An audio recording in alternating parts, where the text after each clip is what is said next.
제억자하고 중선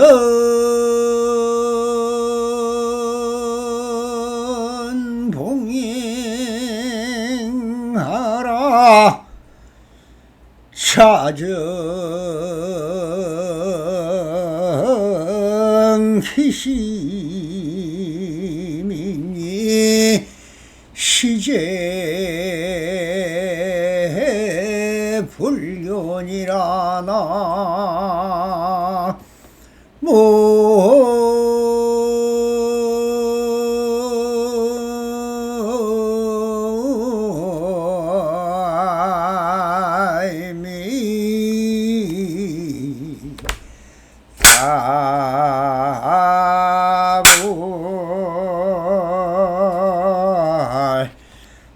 반갑습니다. 시방법계 편만하신 우리 불보살님들과 오늘도 이렇게 불불상응하옵니다.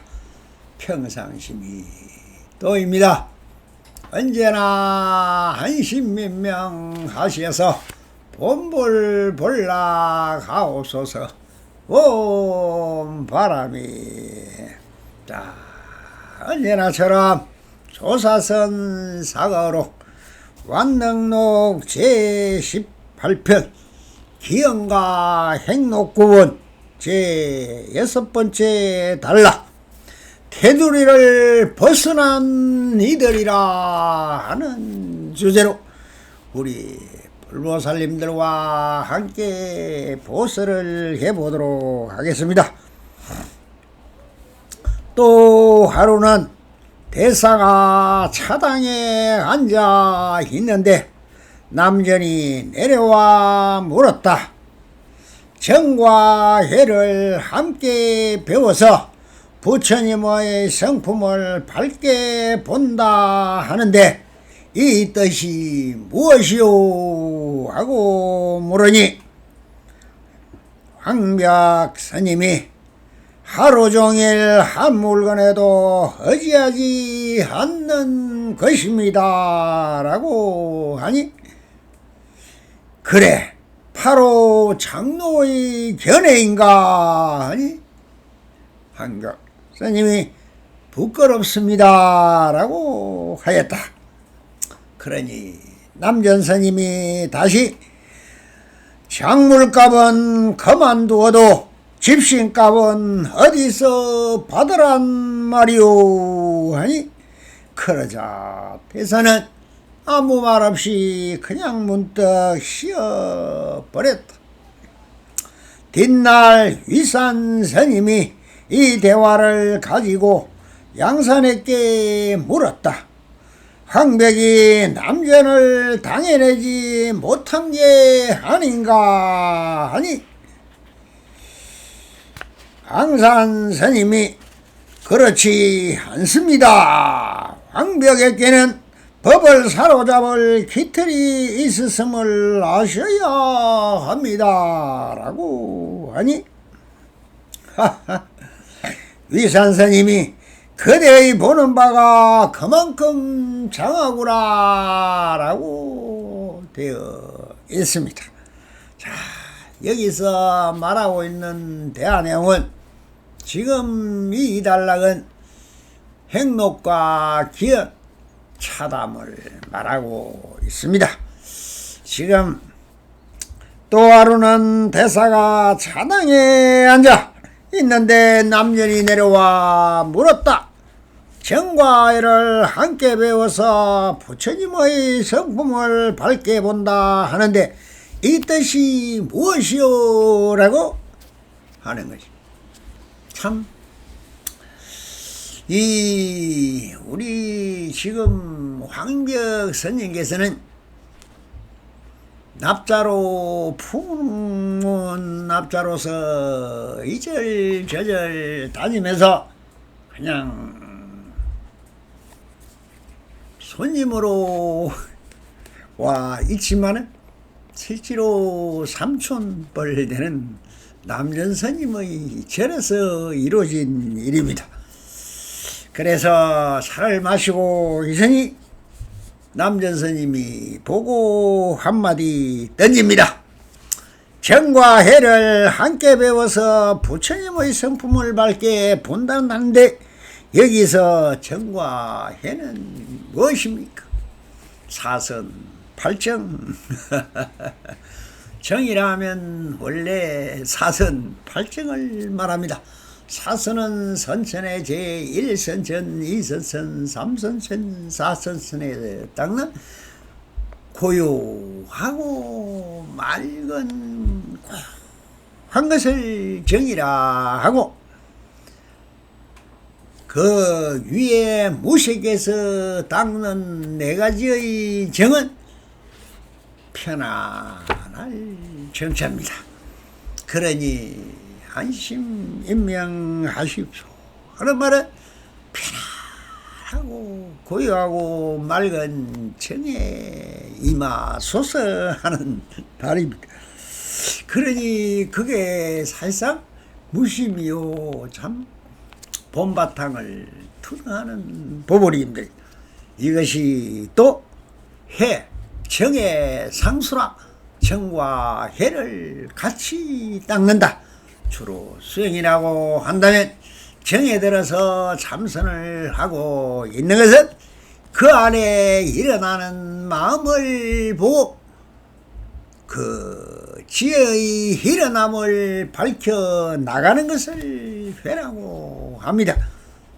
그래서 진공효유라 하지만 반야지혜라고 하고 있습니다. 이 반야지혜와 고요함에 드는 정을 정의 상수로 우리가 수행하는 것을 일러 그렇게 말하는 것입니다. 자, 그러면은 여기서 남전스님이 황명스님에게 물었습니다. 숙질간이지만 이렇게 서로가 주고받는 선문답과 서로가 참 많은 무파비를 서로 주고받고 또 그렇게 해서 그 행위치를 배우고 익혀서 다음에 언젠가 인연이다 법을 설하게 되면은 그런 정말 격은 없지만 하나의 무형의 형태를 가지고 인연을 제접하는 것입니다.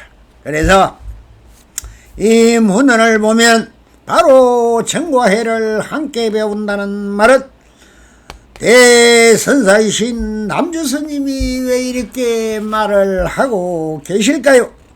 이 말이 정이든 해이든 배워서 얻어지는 것이 아님을 몰라서 물었겠습니까? 황격스님이 앉아있는 곳이 지금 어디입니까? 바로 차당이기 때문에 이런 물음이 나왔던 것입니다. 오직 숙지를 걱정하는 뜻으로 이 납성아 납성답게 다른 납자들에게 모범을 보이시든가 아니면 같이 밖에 나가 일을 하시든가 아니면 아직도 미진한 부분이 있다면 나에게 묻든가 그렇게 백장스님의 무파비를 다 토닥한 선지식이 왜 이렇게 차당에 앉아 이런저런 궁리만 하고 있는가 이 사람아. 그러면서 비싼 시주물로 배나 채우지 말고 여기 있으면 그 밥값을 하든지 이렇게 차당에 앉아 차나 즐기고 있을 때가 아니지 않은가. 얼른 백장스님의 그 무파비를 설어야 중생 속으로 들어가시게 이 사람아 라고 하고 있는 말씀인 것입니다. 그런데 황명스님의 답이 정말 걸작입니다. 하루 종일 할 물건에도 의지하지 않는 것입니다. 아니 이타 기성을 하여 내가 의지하지도 않고 핑계속으로 주워보지도 않고 그렇게 고요한 정에 들어 어디에도 의지함이 없는 절출한 장부로서 내가 주인공이 되어 천하 삼천대천세계를 두루 섭렵하고 있어. 한 점 구름 한 점 없는데 무엇을 의지하고 배우고 또 닦아야 합니까? 이렇게 말씀을 하고 있습니다. 이런 답은 항인들이나 삼위성에게는 물었으면 이렇게 답할 수가 있다. 그러나 이절의 조실이요 세상에 그 이름을 알리는 대선사이며 그 경지가 모든 경계를 벗어난 대선지식에게 경계에 의지하지 않는다는 말을 왜 또 하고 계십니까? 그것은 남준스님의 뜻을 알아차리고 그래 맞습니다.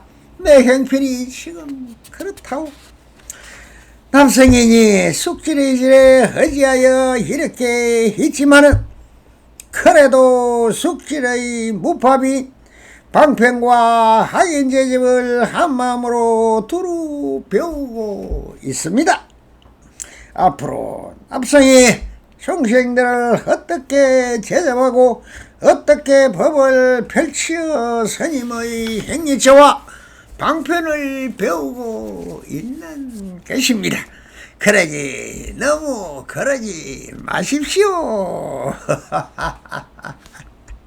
하는 마음으로 그래도 이런 경계가 남성의 경계입니다 하고 어디에도 의지하지 않는 무의진인이요 무사인입니다 라고 하고 있습니다.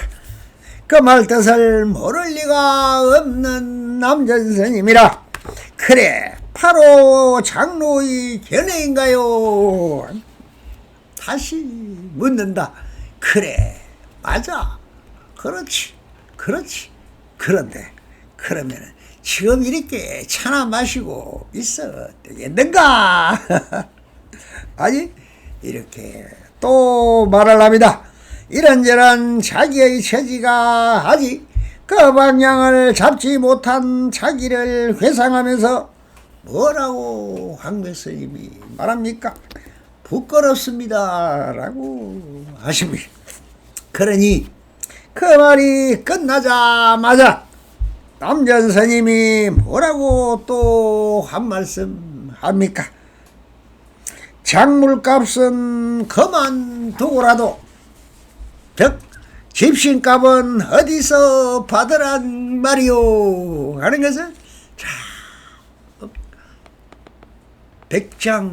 백장회선사이다.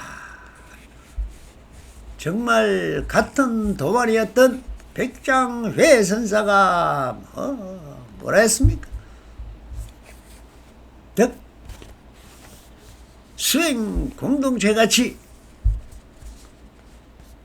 찾아오는 신도들을 받지도 않고 나라에 청해서 그 공물을 받지도 않고 오직 작업 자족하면서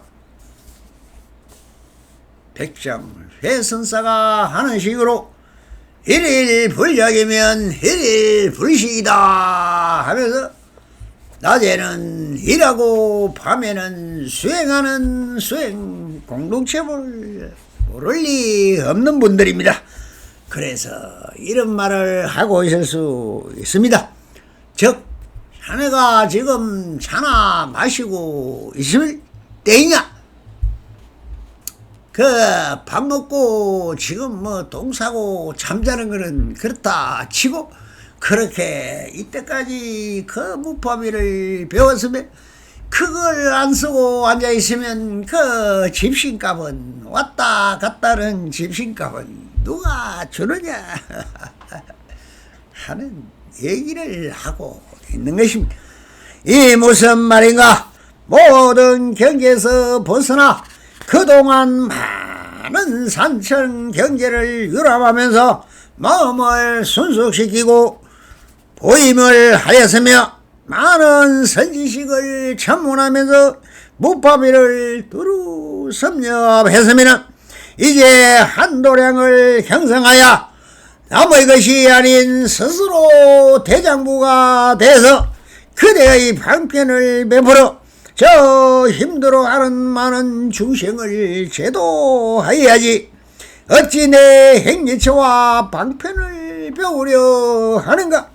남의 방편은 나의 것이 아니니 오직 스승을 뛰어넘는 선방편을 베풀어 중생을 궁율해야지 하는 뜻으로 이렇게 말씀을 하고 계시는 것입니다.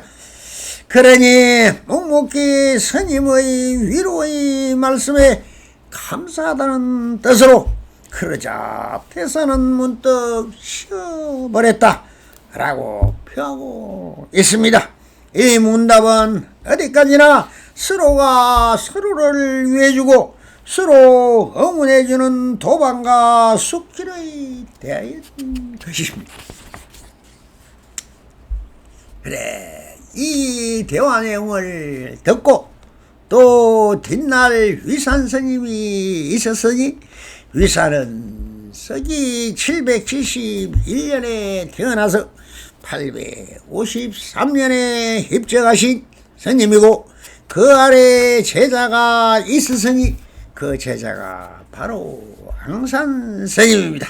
그래서 황산 스님은 803년에 태어나 887년에 입적하신 스님인데 이 위산과 황산이 합하여 위양종이라는 한 종파를 만들었으니 오가 일종이 처음으로 이렇게 벌어지는 형국이 되었습니다.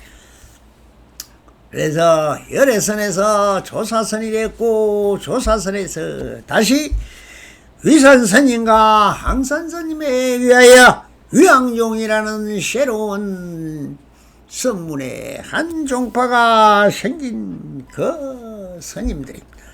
그래서 위산스님은 마조스님의 제자이며 황산스님은 위산스님의 제자인 것입니다. 이 두 분이 이렇게 항상 제방의 선지식들의 선문답을 인용하여 서로 묻고 무파비를 가려내는 문답이 서너록에 너무 많이 등장을 하는 것을 보면은 위산스님은 제자인 황산스님을 너무나 사랑하고 있었던 모양입니다.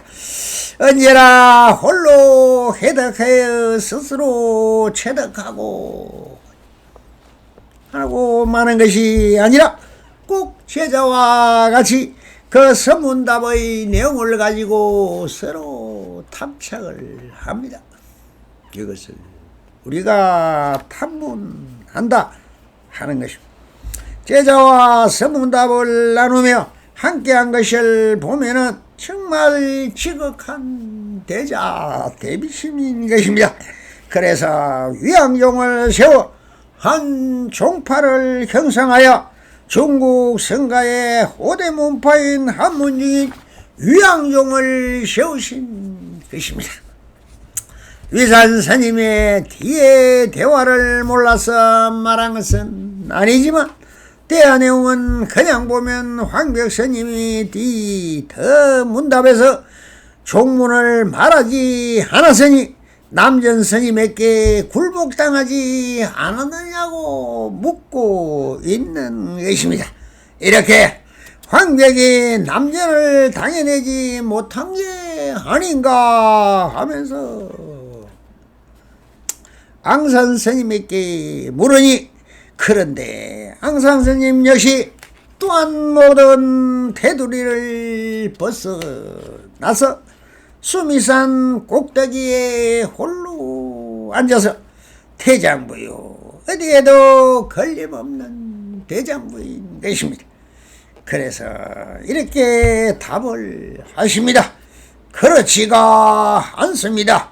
황벽에게는 범을 사로잡을 깃털이 있음을 아셔야 합니다 하면서 다 한마음이 열리고 나면 허공성을 두덕하든가 본물을 두덕하든가 본래 물물을 통과하든가 한마음이 열리고 나면 똑같습니다. 그 경계가 한 점 걸림이 없는 것입니다. 그러니 여기에도 의지하지 않고 저기도 의지하지 않고 앞을 막고 있는 게 없이 사방팔방 상하 십방이 그냥 흑공으로 뻥 뚫려 있습니다. 그런데 어디가 무엇이 걸리고 어찌하고 잡을 데가 있습니까? 백척간도의 진을 보라. 흑공에 한 발을 디뎌라 라고 하는 하도가 있듯이 모든 것은 흑공입니다. 진공 속에 아무리 발을 내디도 꺼지지도 않고 떨어질 염도 없습니다. 중력도 없고 거기는 내의 질량도 없습니다. 진공 속에는 몇 사람이 저기 우리가 보면 저 인공위성을 타고 가는 사람들이 밖으로 잠깐 나오는 장면들을 많이 보았죠. 그러면 나오니 어떻습니까? 그 허공인데 왜 떨어지지 않습니까? 거기서 지구까지 떨어지면 아마 뼈가루는 가위는 오다가 다 타버릴 것인데 진공 속에서는 타는 게 없습니다. 편안한 게 없습니다. 무게도 없습니다. 뭐 만류액도 작용도 없습니다. 뭣도 없습니다. 다 그냥 이렇게 인합성이 없다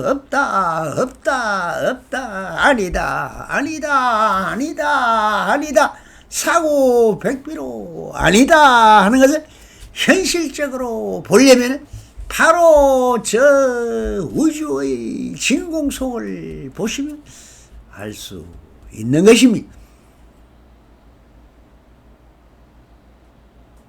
저 인공위성을 쏘아서 대기권 밖에 우리가 지구라는 것은 이 공기라는 것은 진공은 아닙니다. 우리가 말하는 진공은 저 우주의 진공을 말하는 것이지 여기의 허공은 전혀 다른 것입니다. 이 허공 속에는 모든 물질이 다 녹아 있습니다. 성품이 꽉 차 있다는 것입니다. 이것이 성품론이죠.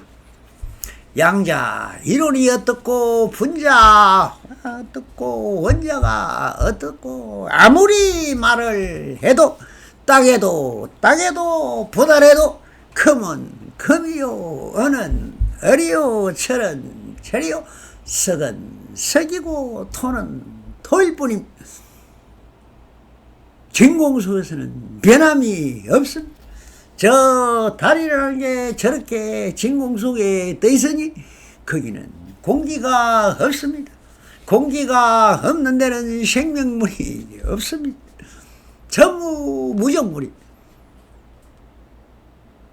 한번 거기에 있으면 수억 년이 수십억 년이지라도 그냥 그대로 있습니다. 거기는 우리같이 바위가 사가 내릴 일도 없는 거예요. 지구는 왜 변하고 있느냐?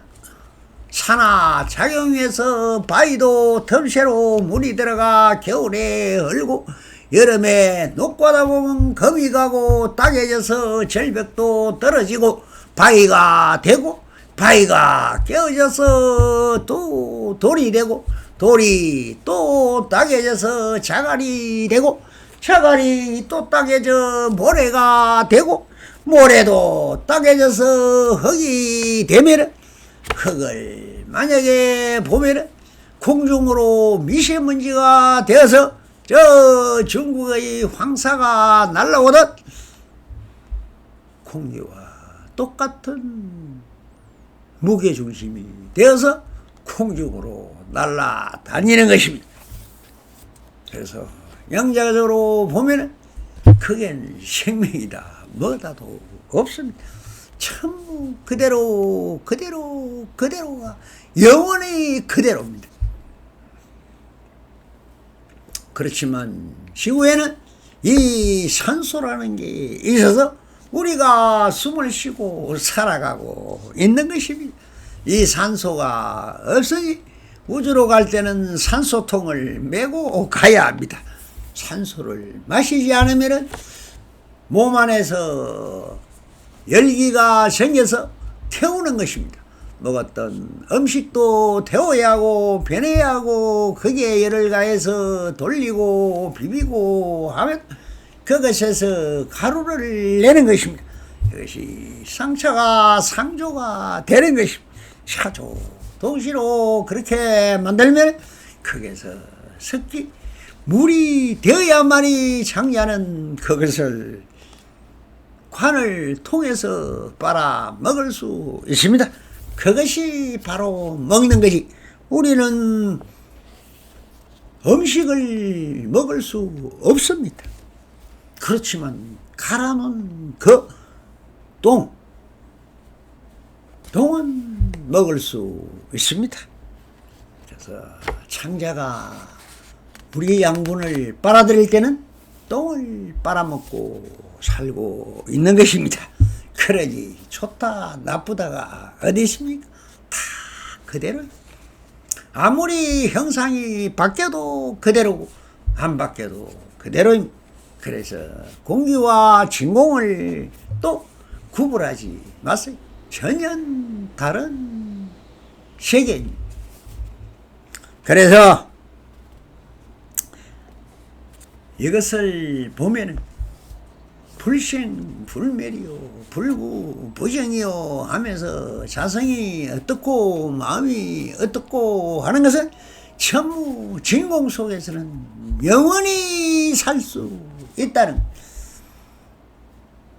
여러분들도 달나라 티켓 끊어서 가다가 우주로 뛰어내려버리면 천년 만년 1억 년 10억 년 100억 년이 가도 그냥 죽도 살도 안 하고 있는 그대로 또 다닐 뿐입니다. 그러다가 다시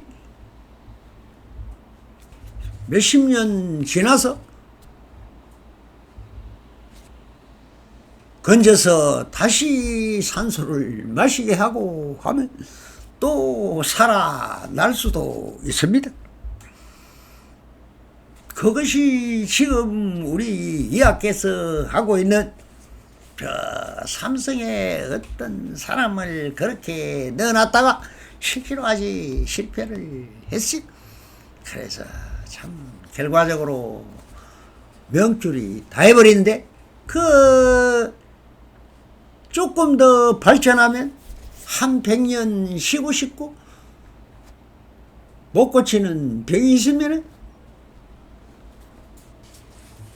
영하 200도 이상의 냉각 시스템에 해서 얼어버리면 그대로 얼음으로 변하지 않고 있습니다. 그렇게 하다 또 녹이면 살아나는 거.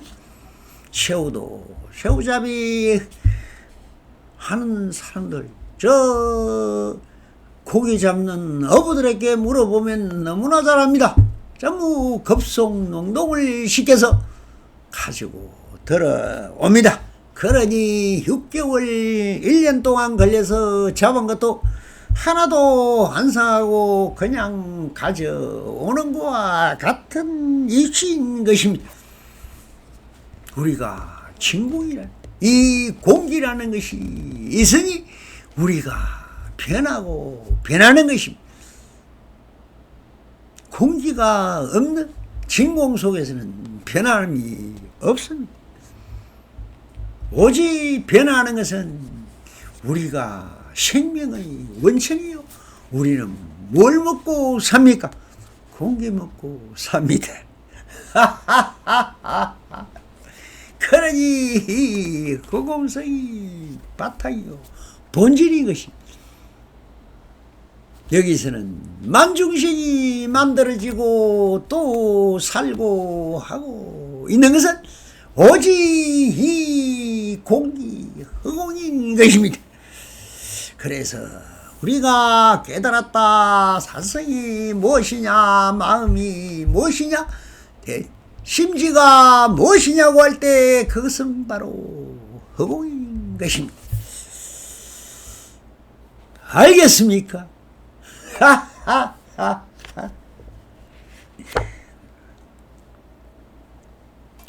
윤회가 있다, 변화가 있다, 바뀜이 있다, 수행을 할 수 있다, 깨달아서 부처가 된다. 다 공기 덕분입니다. 공기가 한숨도 안 쉬면은 어디 됩니까? 예, 아버지, 엄마보다 그렇게 좋아하는 자식보다 이 공기가 여러분들한테는 첫 번째 우주에서 필요한 것입니다. 그것을 먹고 삽니다.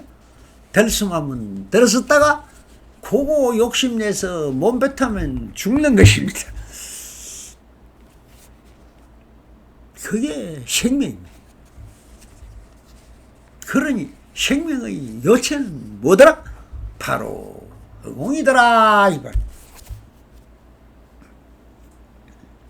그래서 다 각설하고 이런 것이 척 한 소식 되면은 바로 깨달음인 것입니다. 그래서 위산 스님은 그래 이제 나의 무파비를 뛰어넘는 홀로 설 수 없는 큰 대장모가 되었습니다. 인정하시고 고마움으로 이렇게 표시를 하십니다. 그대가 보는 바가 그만큼 장하구나 하면서 앙산스님을 칭찬하고 있는 것입니다. 하시면서 한마음을 전한다. 여기에 등장하는 남전스님과 항백스님과 위산스님과 항산스님은 다 경계와 둘레를 벗어난 무의진인들인 것입니다. 일심법은 그 누구에게나 깨치고 나면 동등하고 석가모니의 마음이나 달마대서의 마음이나 여기 등장한 내 스님과 동등하여 더하지도 덜하지도 않는 것입니다. 후인들이 그 이름을 많이 알고 높이 아는 것은 다 중생심의 차별을 두어서 그런 것이 똑같습니다. 마음이 두 개고 다르냐? 허공 성품으로 그렇게 만이주 같이 거울 같이 그렇게 비추고 있을 뿐 무엇이 있더란 말입니까? 있다면 있는 것이고 없다면 없습니다. 경계가 마음이요 마음이고 경계이며 경계 그대로가 마음 그대로인 것입니다. 그래서 그대로가 되는 건 오직 그대로 되는 것입니다. 마지막으로 이 납성의 개송 한 줄을 읽으면서 마치겠습니다. 간절하게 지어가라. 걷기 다른 강물들이 여러 모양 수행 방편으로 흘러가나 바다는 일미평등에 모이면 모두가 하나인 한 마음이다.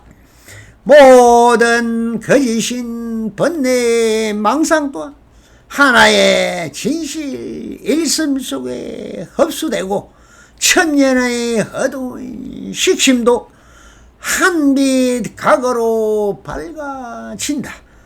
아침에 해가 떠서 어둠이 사라지면 어둠 속 망상에 가려있던 모든 것 여여 그대로의 진실 여상이 드러나듯이 번뇌의 어둠 속에 한마음이 가렸으니 간절하게 갈구하고 간절하게 지어가라.